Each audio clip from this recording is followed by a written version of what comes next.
Muy buenos días a todos. Marcos 12, 18 al 27. El tema hoy va a ser: ¿habrá resurrección de los muertos?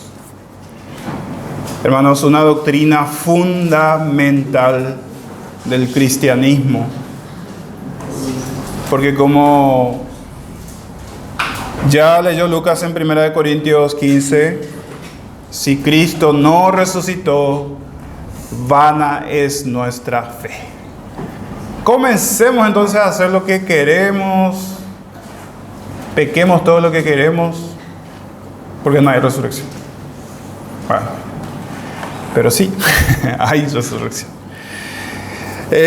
Marcos 12, 18 al 27, dice así: Entonces vinieron a él los saduceos, que dicen que no hay resurrección, y le preguntaron diciendo: Maestro, Moisés nos escribió que si el hermano de alguno muriere y dejare esposa, pero no dejare hijos, que su hermano se case con ella y le mande descendencia a su hermano. Hubo 7 hermanos. El primero tomó esposa y murió sin dejar descendencia, y el segundo se casó con ella y murió y tampoco dejó descendencia, y el tercero de la misma manera. Y así los 7 y no dejaron descendencia. Y después de todos murió también la viuda negra, la mujer. En la resurrección, versículo 23. Pues cuando todos resuciten, ¿de cuál de ellos será ella mujer? Ya que los 7 la tuvieron por mujer. Entonces respondiendo Jesús les dijo: ¿no erráis por esto? Una reprimenda de Jesús a los saduceos. ¿No erráis por esto? ¿Porque ignoráis las Escrituras y el poder de Dios? Porque cuando resuciten de los muertos, ni se casarán ni se darán en casamiento, sino que serán como los ángeles que están en los cielos. Pero respecto a que los muertos resuciten, ¿no habéis leído en el libro de Moisés cómo le habló Dios en la zarza diciendo: yo soy el Dios de Abraham, el Dios de Isaac y el Dios de Jacob? Dios no es Dios de muertos, sino Dios de vivos. Así que vosotros mucho erráis. En otra traducción dice: ustedes están muy equivocados. Solo para entrar en contexto, hermanos, recordemos que estamos en el día martes de lo que nosotros llamamos la Semana Santa. En el texto estamos en el día martes de lo que nosotros llamamos la Semana Santa. Desde que Jesús entró en Jerusalén el domingo de Ramos, no ha parado las confrontaciones, no ha parado los choques con los líderes religiosos. Los distintos grupos religiosos se organizaban grupo tras grupo tras grupo para intentar hacerle caer a Jesús en una trampa, para hacerle caer a través de sus propias palabras. Pero Jesús, como es la sabiduría encarnada, Jesús los despachó a todos. Con una simple respuesta, con una simple frase, los despachó a todos y los dejó a todos en ridículo.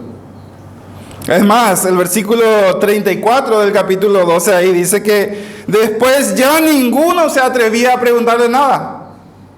Porque los demás veían que todos los que se iban a preguntarle con la intención de echarle a Jesús en una trampa, salían humillados. Sí, enredado en su propia red. Entonces, de esa forma Jesús trataba con estos religiosos. Y ahora viene este grupo de los saduceos. Y si hay un tema que a todos nos intriga, mis hermanos, a todos nos produce una cierta preocupación, es el tema de la vida después de la muerte. ¿Qué hay más allá, hermanos? ¿Cómo será el cielo? ¿Qué sentiremos? ¿Qué sentiremos en ese momento cuando pasemos de esta vida a la otra vida?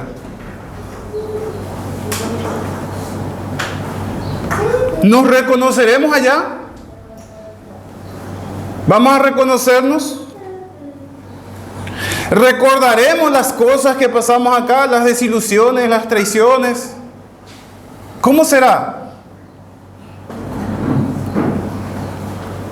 A mi hija Yamila le preocupa bastante que en el cielo no se pueda comer. Está interesada. Ella dice, ¿qué? Cuando le dije, no, en el cielo ya no vamos a comer. A muchos le preocupa eso. Hay muchos conceptos equivocados que la gente cree que a veces hace que algunos no quieran saber nada del cielo porque se cree cosas así bastante absurdas acerca del cielo, equivocadas, como por ejemplo esa imagen de que estaban en el cielo tocando arpas todo el día, ¿verdad? Una de las imágenes. Entonces mucha gente dice, si así va a ser el cielo, me quedo acá, no quiero el cielo. O sea, le parece muy aburrido, ¿verdad? Pero, mis hermanos, en el cielo tendremos una existencia fascinante. Escuchen bien. Tendremos una existencia fascinante, activa y plenamente satisfactoria en la presencia de aquel que pagó nuestras deudas. No va a ser como muchos creen. ¿Y qué de las relaciones matrimoniales? ¿Qué de las relaciones matrimoniales en el cielo? Y es en torno a esta pregunta que gira la inquietud de los saduceos en el texto que ya leímos. Solo que ellos no tenían ninguna intención de saber la verdad. Ellos estaban usando eso como excusa para echarle en trampa a Jesús.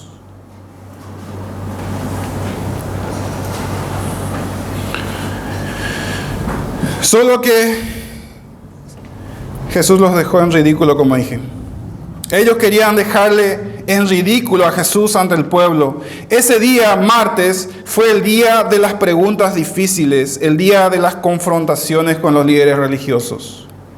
¿Se acuerdan? Primero en el capítulo 11, los miembros del Sanedrín cuestionaron la autoridad de Jesús, haciéndole esa pregunta: ¿con qué autoridad vos estás haciendo esto que estás haciendo? ¿Con qué autoridad comenzaste a limpiar el templo, a echar a todos del templo? ¿Con qué autoridad? Jesús le dice, si ustedes me responden esto, yo también les respondo. Ellos dijeron, no sabemos. Entonces tampoco les respondo. Esos fueron los de Sanedrín. Después vinieron los fariseos y los herodianos con esta famosa pregunta: ¿vamos a darle impuesto a César o no? Jesús también le responde: dad a César lo que es de César y a Dios lo que es de Dios. Y ahora los saduceos, a través de una historia bastante absurda, hermanos, lo quieren ridiculizar. Como primer punto, en esta mañana vamos a repartirlo así en 4 puntos para que podamos digerirlo mejor. Como primer punto vamos a ver quiénes eran los saduceos, quiénes fueron los saduceos. En segundo lugar, veremos la trampa o la emboscada contra Jesús en el versículo 19 al 23. En tercer lugar, veremos el diagnóstico de Jesús en el 24. Y finalmente, la argumentación de Jesús en el versículo 25 al 27. ¿Quiénes eran estos saduceos? Respondamos. Los saduceos eran una pequeña pero poderosa secta judía de la época de Jesús, que estaban en la cúspide de la sociedad judía. Ellos eran la crema y la nata de la sociedad judía. Ellos eran los aristocráticos, los sabios del pueblo. Eran la élite religiosa de su época, controlaban el templo, lo que ocurría en el templo, controlaban el Sanedrín, que estaba compuesto por 70 ancianos, ellos controlaban ese grupo, y se distinguían por su aspecto literal de creer solamente en los primeros 5 libros de la Biblia. Para ellos, el resto era basura. No, los libros de Moisés, los primeros 5 de la Biblia son la verdad.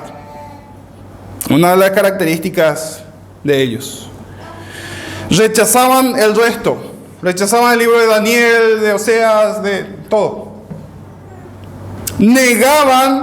Ellos negaban la inmortalidad del alma. Ellos dicen, no existe tal cosa de que el alma es inmortal. No creían en la resurrección de los muertos. Ellos eran los liberales de la época, como muchos hoy creen lo mismo. Creen que con la muerte termina todo y quedan impunes en todo lo que hicieron acá en la tierra. Ellos no creían que había resurrección de los muertos. Ellos no creían en la existencia de los ángeles ni de los espíritus. Y su enfoque solo era terrenal, netamente terrenal y político. Para ellos todo lo que ocurría debajo del sol era todo lo que tenemos. Después de la muerte terminaba todo. Ese era el pensamiento de este grupo judío sectario llamado los saduceos.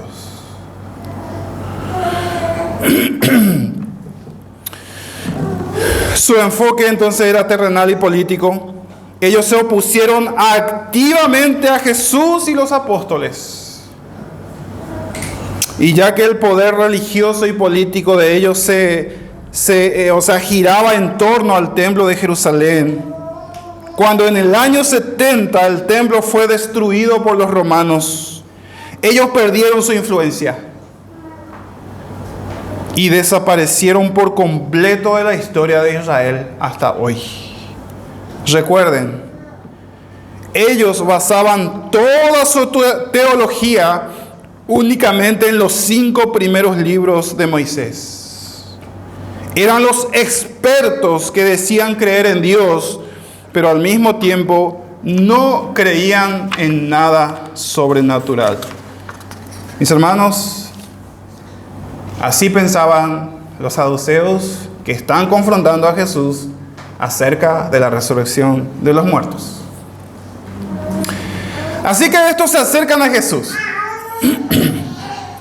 Se acercan a Jesús tratando de demostrar a través de una historia bastante ridícula y fantasiosa lo ridículo que es creer en una resurrección de los muertos. Esa era la idea de ellos. Vamos a probarle a Jesús que es muy ridículo creer que la gente va a volver a vivir después de muerto. Pero antes de atacar, hicieron lo mismo que hicieron los fariseos y los herodianos en el pasaje anterior. Trataron de maquillar sus verdaderas intenciones en un manto de respeto a Jesús. Y eso nos lleva a nuestro segundo punto, que es la emboscada que armaron para Jesús. Versículo 18, vamos a volver a leer. Entonces, vinieron a él los saduceos que dicen que no hay resurrección y le preguntaron: Maestro, ¿se dan cuenta cómo se dirigen a Jesús en un tono respetuoso? Y después dice: Moisés nos escribió. Maestro, nosotros somos bíblicos. Nosotros queremos saber tu interpretación de lo que Moisés escribió. Moisés nos escribió que si el hermano de alguno muriere y dejare esposa, pero no dejare hijos, que su hermano se case con ella y le van de descendencia a su hermano. ¿Era cierto eso? Sí, era cierto. Era una ley que Moisés había escrito. Y ellos están haciendo mención a la ley del levirato, o la ley del cuñado. Traten de concentrarse, mis hermanos. Ellos están haciendo mención a la ley del levirato, o la ley del cuñado, que decía: Eso pueden encontrar ahí en Deuteronomio 25, si quieren después averiguar más. Y esa ley decía que si un hombre moría sin tener un hijo, sin dejar un hijo, el hermano soltero, ojo, el hermano soltero tenía que casarse con la viuda de su hermano, o sea, con la mujer de su hermano, con la viuda de su hermano, para darle descendencia a su hermano. De esa forma, el primer hijo que nacía sería considerado el hijo del difunto. ¿Están entendiendo? ¿Están captando la idea? Tenía que ser un hombre soltero. Por ejemplo, en una casa vive dos hermanos, uno soltero, uno casado, y cuando muere la esposa por alguna razón o el esposo, el hermano menor o el hermano soltero estaba obligado por esta ley a casarse con la viuda. No es muy chistoso ver la ley, pero era una ley. Y aquellos que no querían acceder a esa ley era considerado traidor. Ustedes pueden leer después en Deuteronomio 25 y van a ver todo lo que implica. Y la única forma de escaparte de esta ley era que no estés soltero. Si estabas casado, te salvaste. Y con esto en mente, los saduceos vienen a contarle a Jesús esta fantástica historia. Versículos 20 y 23. Vean ahí en su texto. Hubo 7 hermanos. En el texto paralelo de Mateo dice, hubo entre nosotros 7 hermanos. O sea, ellos están diciendo, nosotros le conocimos a esos 7. Para mí que eran unos mentirosos. Hubo 7 hermanos. El primero tomó esposa y murió sin dejar descendencia. Y el segundo se casó con ella y murió y tampoco dejó descendencia. Y el tercero de la misma manera. Y así los 7 y no dejaron descendencia. Y después de todos murió también la mujer. En la resurrección, versículo 23. Y por favor, imagínense el tono irónico, porque ellos no creen en la resurrección. Yo me imagino a ellos riéndose así, en la resurrección. Jesús, a ver cómo salís de esta. ¿De quién será esposa la mujer? Pues cuando resuciten, ¿de cuál de ellos será ella la mujer? Porque las 7 la tuvieron por mujer. Hermano, realmente la historia que le cuentan a Jesús es bastante difícil de creer, absurda, porque ¿cuántas probabilidades hay que en una familia haya 7 varones y todos solteros? ¿Cuántas probabilidades hay? Y que todos se hayan casado con ella. Y que todos hayan muerto antes que ella. ¿Cuántas probabilidades hay que eso ocurra?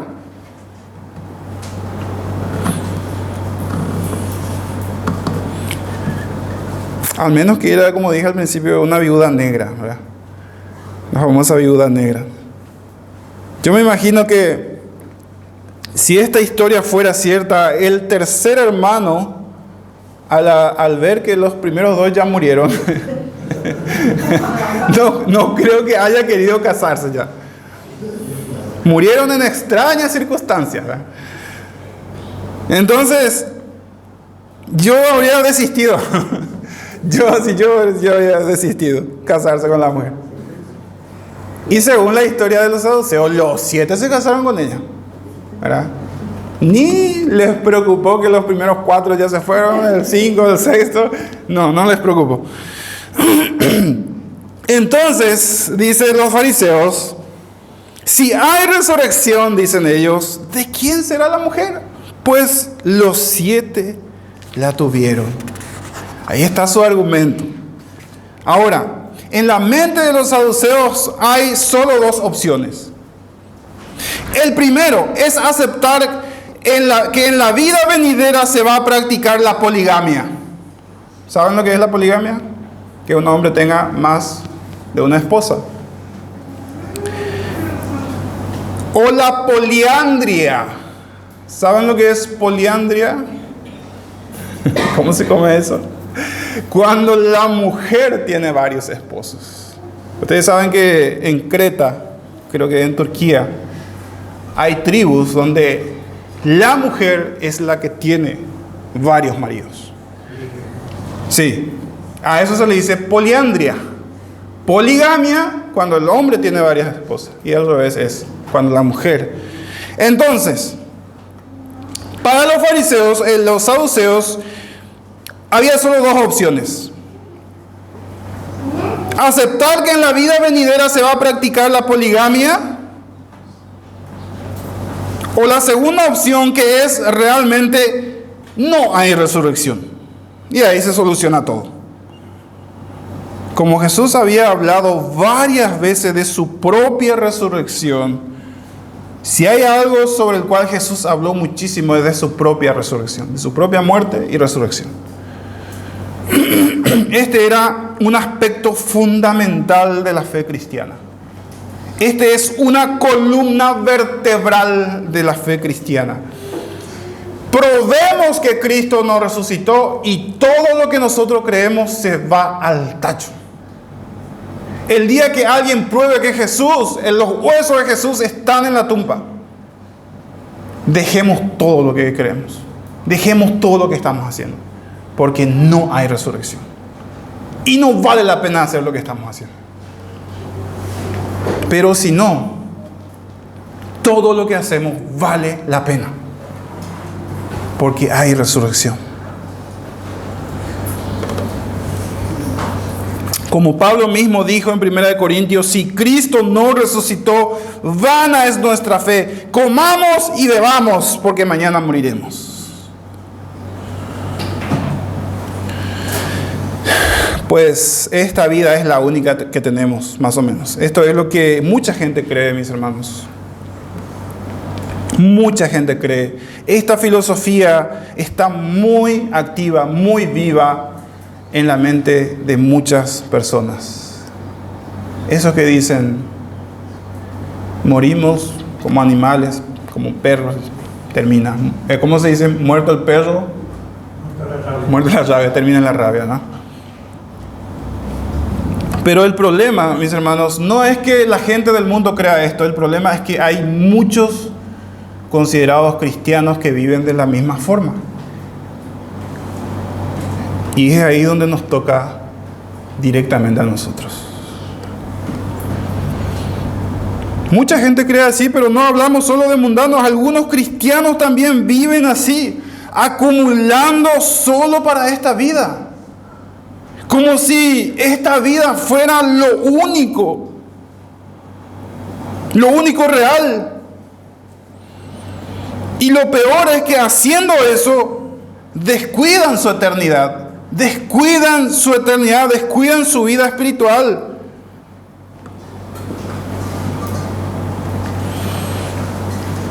A estas personas podemos preguntarle, ¿crees en la resurrección? Sí, te van a decir.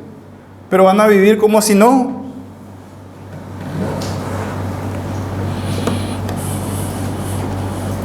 Así que el ataque de los saduceos iba dirigido contra una de las columnas que sostiene todo el cristianismo. Si no hubiera resurrección, sería correcto vivir con esa filosofía. Pero, mis hermanos, sí hay resurrección. Y lo que haces en esta vida, y escúchame bien, lo que haces y lo que hacemos en esta vida repercute en la vida venidera. Tiene consecuencias en la vida venidera.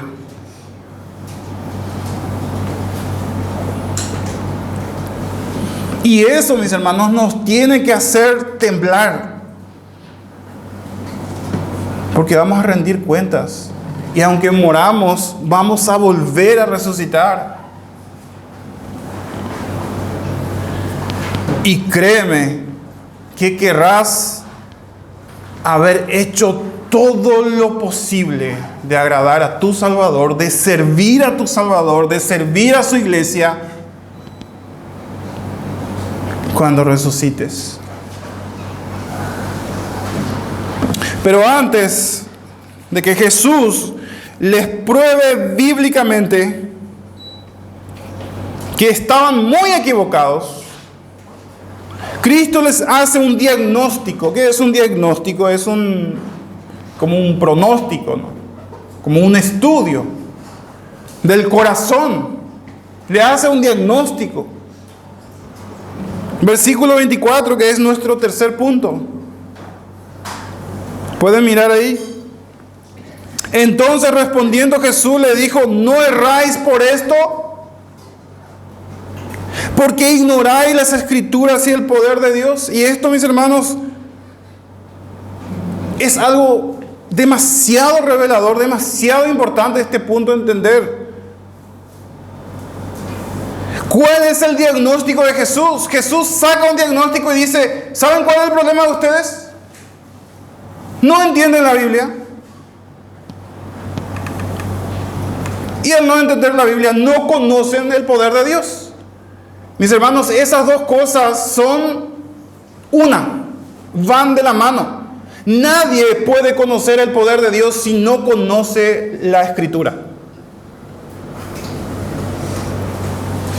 En otra versión, creo que la Biblia de Jerusalén dice: ¿no estáis en un error precisamente por esto? ¿Por no entender las Escrituras y el poder de Dios? Mis hermanos, esta declaración de Jesús era extraordinaria porque se estaba refiriendo a los máximos teólogos de la época.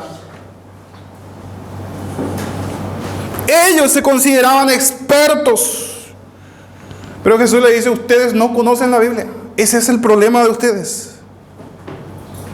Y si ellos estaban así, imagínense el pueblo. El pueblo a quien ellos tenían que enseñar la Escritura. Ellos estaban para enseñar al pueblo. Pero el diagnóstico de Jesús dice: ustedes no conocen la Biblia. Y al no conocer la Biblia, ¿cómo van a enseñar al pueblo? Si ustedes están mal, no me imagino cómo está el pueblo. Ustedes tienen un problema, les dice Jesús: no conocen las Escrituras y por consecuencia no conocen el poder de Dios. Ahora, mis hermanos, ¿no es este el mismo problema de nuestra generación? Díganme si esto no es el mismo problema de nuestra generación. Vivimos en una generación apática que no quiere estudiar las Escrituras. Y al no querer estudiar las Escrituras, son ignorantes a las Escrituras.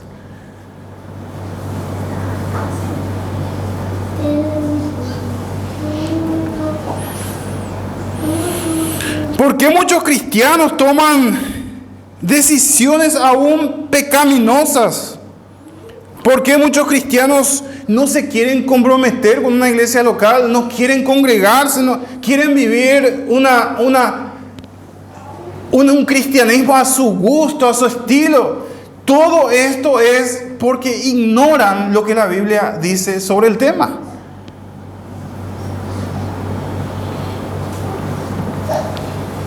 Odian ser parte de una iglesia local. Otros viven vidas derrotadas y depresivas. Algunos cristianos dan pena en ese sentido. ¿Por qué? Porque no conocen las Escrituras y no conocen el poder de Dios.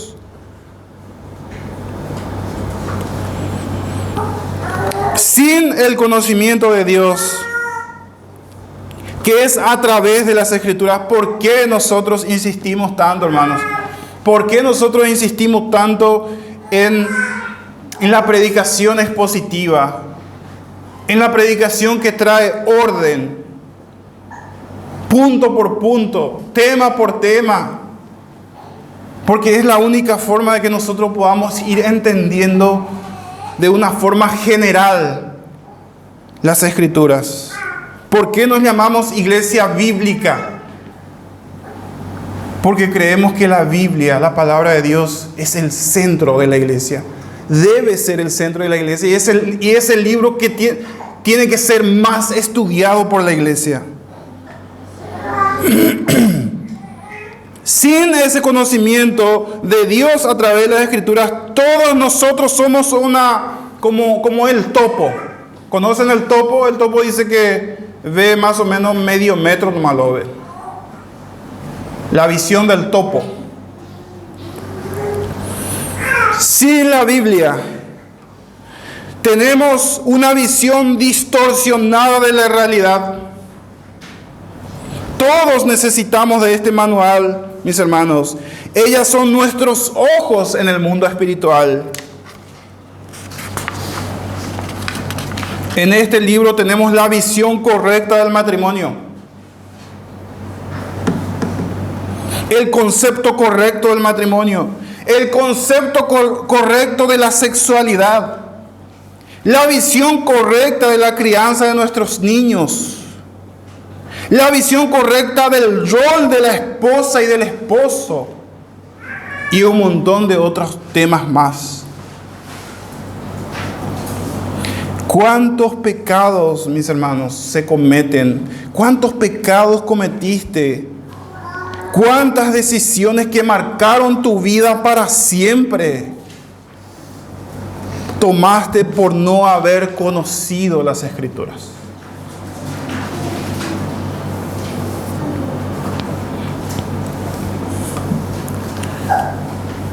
¿Cuántas decisiones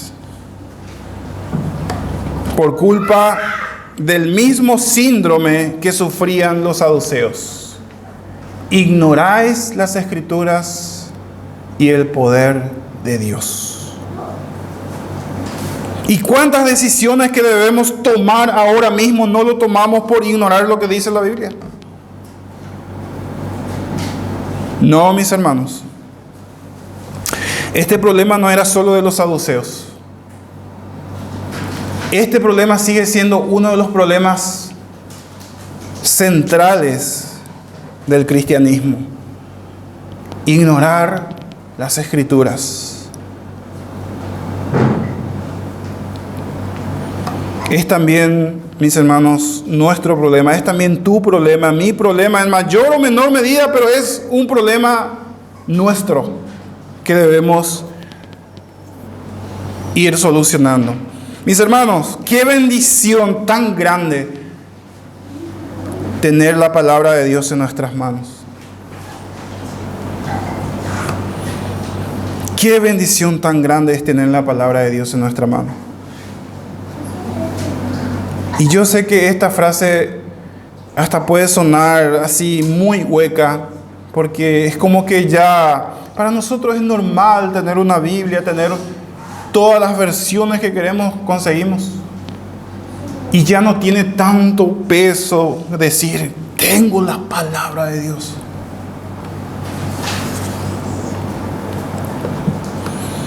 El Salmo 119, 105 dice que es lámpara a nuestros pies y lumbrera a nuestro camino. Cualquiera que no se guía por ella está en serios problemas en la oscuridad. Y yo te pregunto, mi hermano presente, ¿valoras tú la palabra de Dios? ¿Lo valoras? ¿Lo lees? ¿Lo estudias frecuentemente? ¿Meditas en ella? ¿Lo consultas para tus decisiones? Repito, ¿lo valoras? ¿Lo lees? ¿Lo estudias? ¿Meditas en ella? ¿Lo consultas para tus decisiones? Mi hermano, si no estás haciendo estas cosas con la Biblia, con la palabra de Dios, comienza hoy, porque hay una resurrección. Hay una resurrección. Y lo que vives, y lo que haces en esta tierra repercute en la resurrección. Y Dios te ha dado el manual, Dios te ha dado la guía para que cometas lo menos posible decisiones que puedan marcar de forma negativa en tu vida, tu eternidad. Muchos lamentarán no haber hecho, pero ya será tarde. Muchos cristianos andan desorientados, sin ninguna razón, Porque todo lo que necesitan en esta vida y para la venidera está ahí en la Biblia, pero no lo leen, no lo estudian. Ahora, si la Biblia no tiene influencia sobre ti, lo harán los pensamientos humanistas que se predican 24/7 en tus redes sociales, entre tus amistades. No creas que si la Biblia no te influencia, no te va a influenciar otros pensamientos. No hay término medio. O te influencia la Biblia o te influencia otro tipo de pensamiento, otro tipo de filosofía, y vas a vivir de acuerdo a esa filosofía. Ese fue el diagnóstico de Jesús a los saduceos. Les mostró claramente el por qué ellos estaban tan equivocados acerca de la resurrección. Ustedes no conocen la Biblia, por ende no conocen el poder de Dios. Ahora viene la argumentación de Jesús, que es nuestro cuarto y último punto.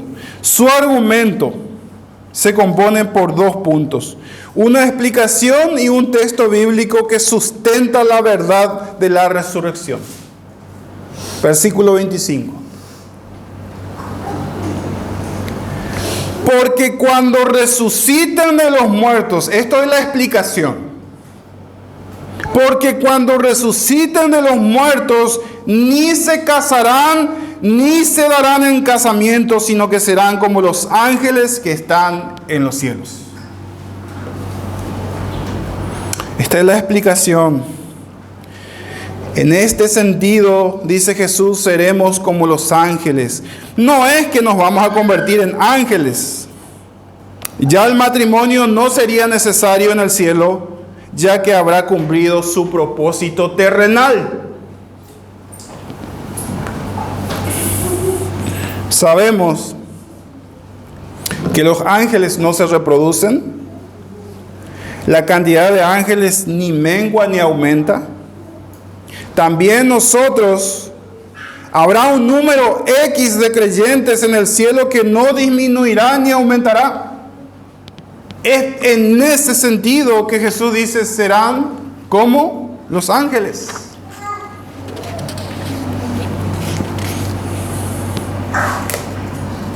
Fijémonos en un detalle, hermano, muy importante aquí. Jesús siempre tiene la respuesta correcta. Jesús siempre tiene la respuesta correcta a cada pregunta. Si ustedes miran hacia atrás de nuestro texto, van a ver que Él siempre respondió correctamente. Él no tiene preguntas. Él nunca hace preguntas. Él tiene respuesta. Él no tiene dudas. Él solo tiene respuestas. Y esto tiene que ser algo bastante bueno para nosotros. Esto nos tiene que animar, hermanos. Porque cuando nos sintamos frustrados, temerosos y con dudas, recuerda que Él tiene la respuesta correcta a todos nuestros dilemas.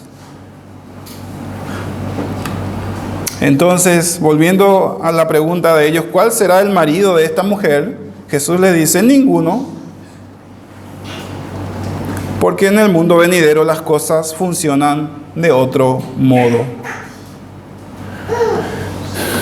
De manera, mis hermanos, que los que tuvieron un buen matrimonio en esta tierra, tendrán una relación infinitamente mejor que lo que tuvieron aquí, pero ya sin pecado. Ya no serán marido y mujer. Yo puedo decir con toda propiedad, hermano, yo hablo por mí. Yo tengo un matrimonio feliz. Yo soy feliz en mi matrimonio. Yo le agradezco a Dios cada tanto. Agradezco a Dios la familia que tengo, la relación que tengo con mi esposa.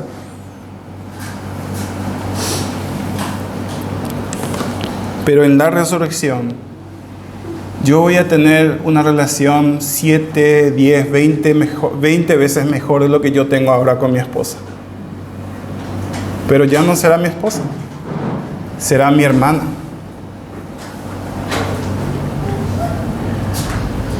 Aquellos que tuvieron un buen matrimonio en esta tierra tendrán una relación infinitamente mejor que lo que tuvieron aquí.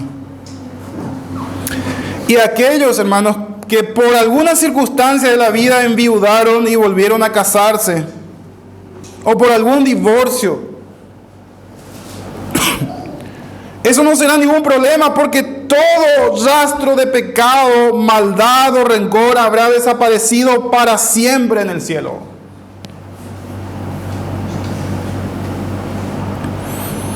Algunos la pasan muy mal aquí en esta tierra con su matrimonio. Sufrieron mucho. Y si son creyentes,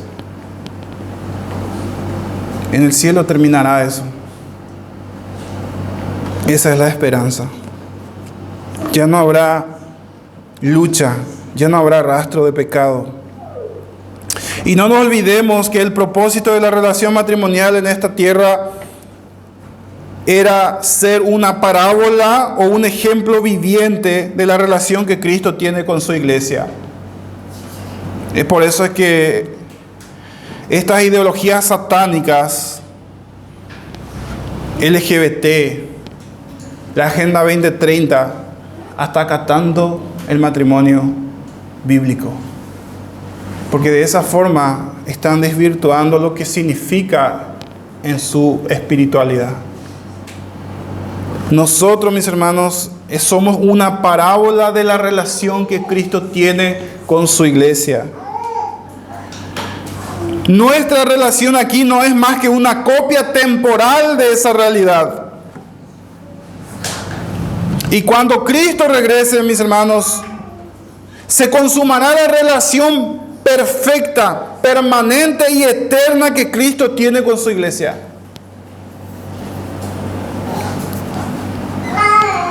A continuación, Jesús cita un verso que sustenta la resurrección, versículo 26 al 27. Primero explica, ahora cita un versículo. Dice así: pero respecto a los que los muertos resucitan, dice Jesús, ¿no habéis leído en el libro de Moisés?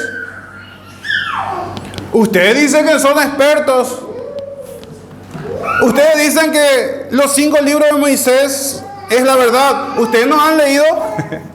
Es impresionante. Jesús les pone el dedo en la llaga.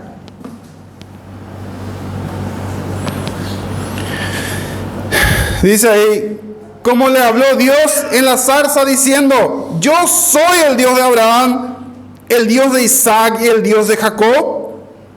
Dios no es Dios de muertos, sino de vivos.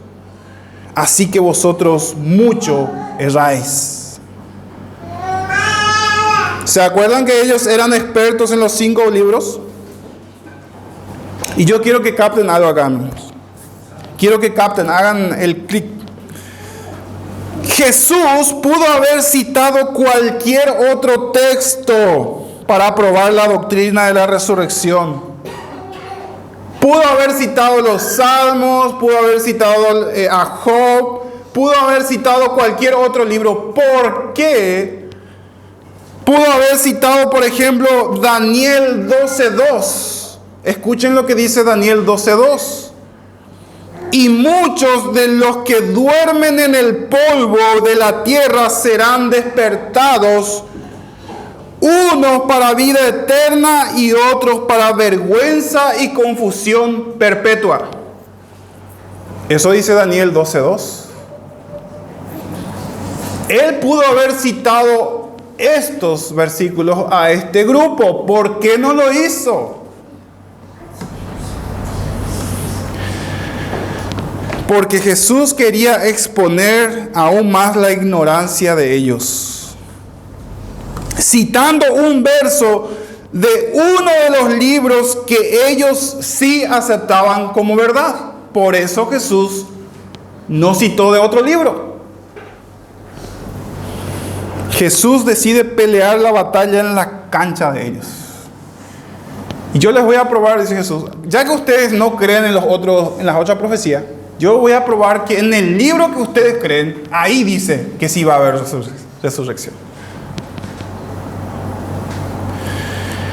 Y Jesús decide pelear la batalla en la cancha de ellos. Yo le dije a mi esposa, antes nosotros jugábamos carrera con nuestros hermanos más pequeños y nosotros le dábamos pista.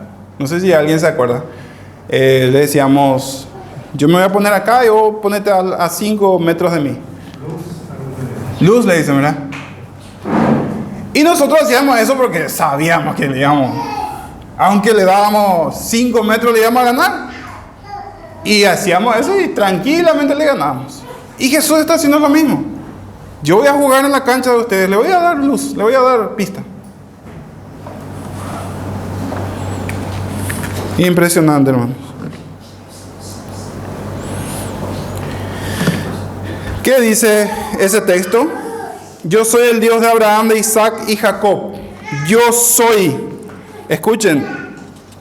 Si la muerte física hubiera sido el fin de estos tres, ¿saben cómo hubiera dicho Jesús? Yo fui el Dios de ellos.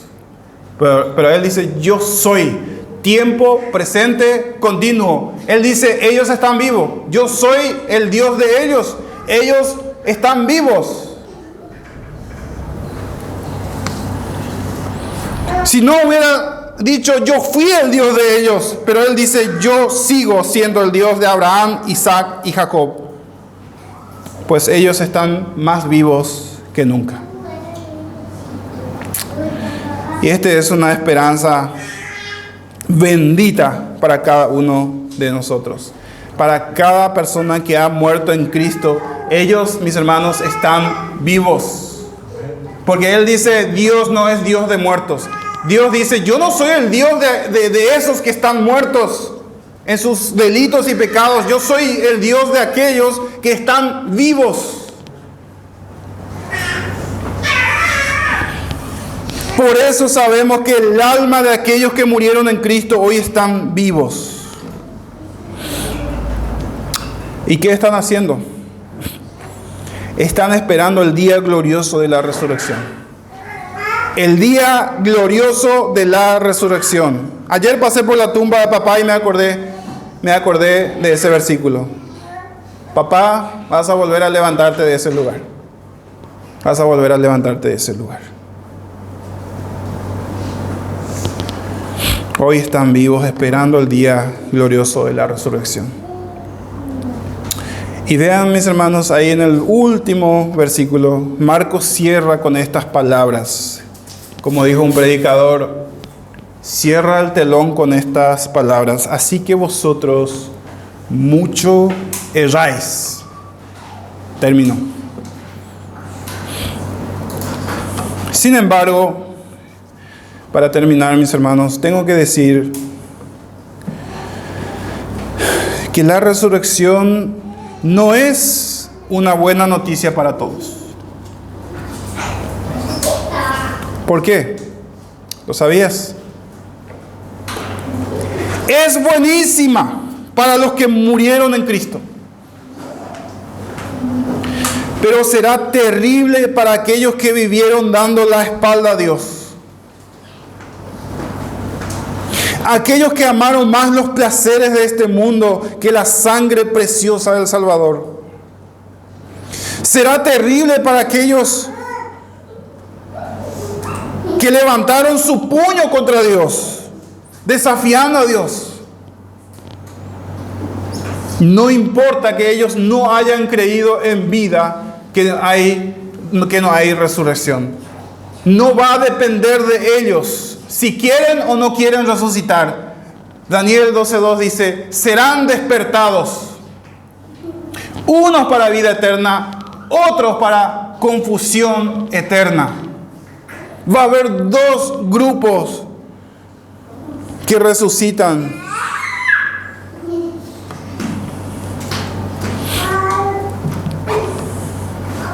Y es en este contexto, mis hermanos, que yo tengo que preguntar a este grupo en esta mañana: ¿estás viviendo una vida santificada que testifica que Cristo ya te salvó? ¿Hay evidencia en tu vida?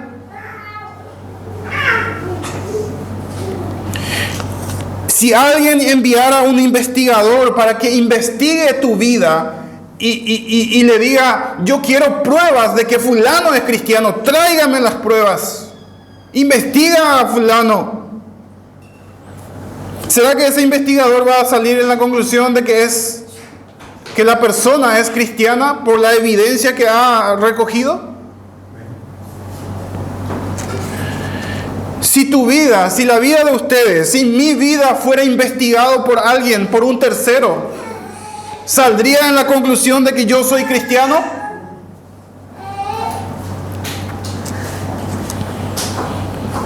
Yo espero que sí, mis hermanos. Yo espero que todos los que están acá, el día que les toque partir, lo hagan en Cristo. Pero si no, la doctrina de la resurrección no es una buena noticia para ti.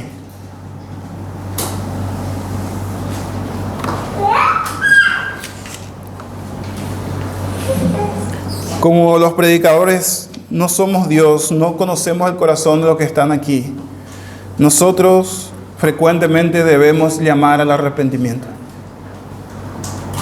Debemos confrontar a la gente preguntándole, ¿eres salvo? ¿Realmente eres salvo? ¿Realmente te arrepentiste de tus pecados?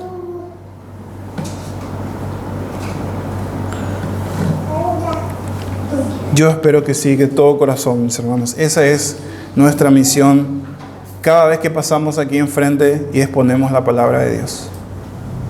Llamar a los hombres al arrepentimiento todo el tiempo, las veces que sea necesario. Vamos a ponernos en pie. Vamos a orar.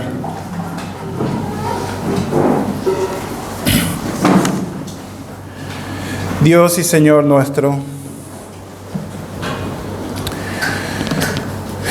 te damos la gloria, te damos la honra